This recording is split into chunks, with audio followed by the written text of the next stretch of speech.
오늘 좀 깊이 들여다볼 자료가 바로 이 관수철근 제도에 대한 겁니다. 보내주신 자료들을 보니까 핵심 질문은 아주 명확하더라고요. 철근이 남아도는 지금 왜 정부가 여전히 직접 사들이고 있을까? 바로 이거죠. 네, 맞습니다. 이 관수철근 제도라는 게 예전에 그 고도성장기 때 시작된 거잖아요. 맞아요.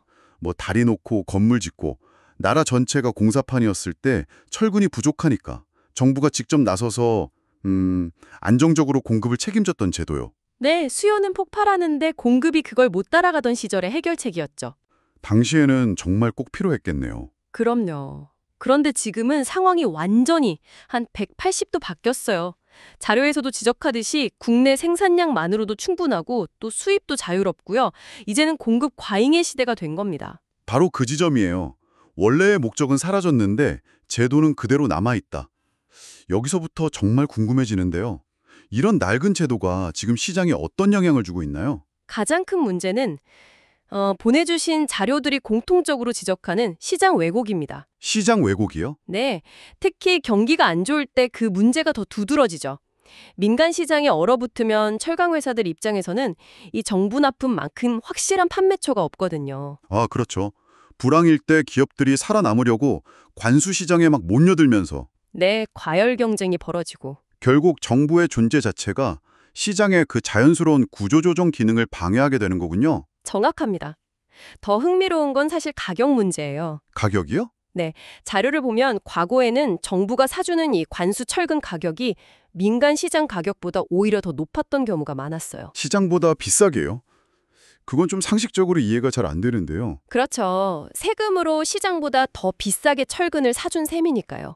당시에는 업계 담합 가능성까지 거론될 정도였습니다. 그럼 지금은 좀 다른가요?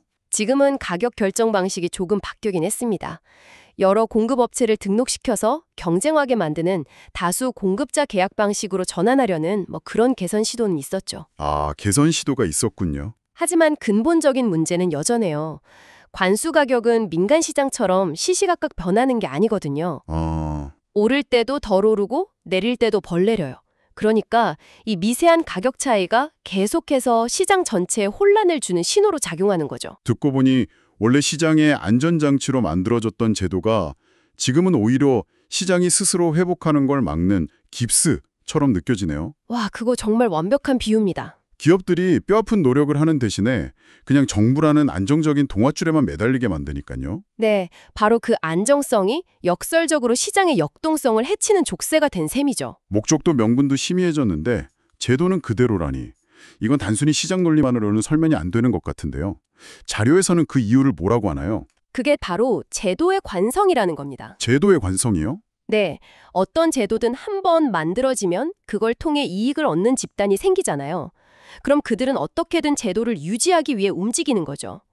심지어 자료의 한 부분에서는 조달청이라는 기관 자체가 자신의 역할을 유지하기 위해 이 제도를 고수하는 것 아니냐는 그런 날카로운 비판도 제기하고 있어요. 결국 국가 경제를 위해 만든 제도가 수십 년이 흘러서 이제는 시장의 발목을 잡는 보이지 않는 족쇄가 되어버렸다는 거네요. 그렇죠. 바로 그 아이러니를 지적하는 겁니다. 이러니 규제 완화 차원에서라도 폐지를 심각하게 고민해야 한다는 목소리가 나올 수밖에 없겠어요. 맞아요. 그리고 이건 단순히 철근 문제만으로 볼 게 아닙니다. 더 큰 차원에서 보면 시장이 충분히 성숙해서 스스로 작동할 수 있게 됐을 때 과거의 필요에 의해 만들어진 정부의 개입을 언제, 어떻게, 그리고 누구의 저항을 뚫고 거두어 드릴 것인가, 바로 이 중요한 질문을 우리 사회에 던지고 있는 거죠. 오늘 이야기를 나누다 보니까 마지막으로 이런 질문을 꼭 드리고 싶어졌습니다. 이 관수철근 제도처럼 처음엔 분명 좋은 의도로 시작했지만 시대가 변하면서 원래 목적은 잊힌 채 그냥 관성으로만 남아서요. 지금 우리 사회의 발목을 잡고 있는 또 다른 보이지 않는 깁스는 없을까요? 한번 주변을 둘러보시면 흥미로운 것들이 보일지도 모르겠습니다.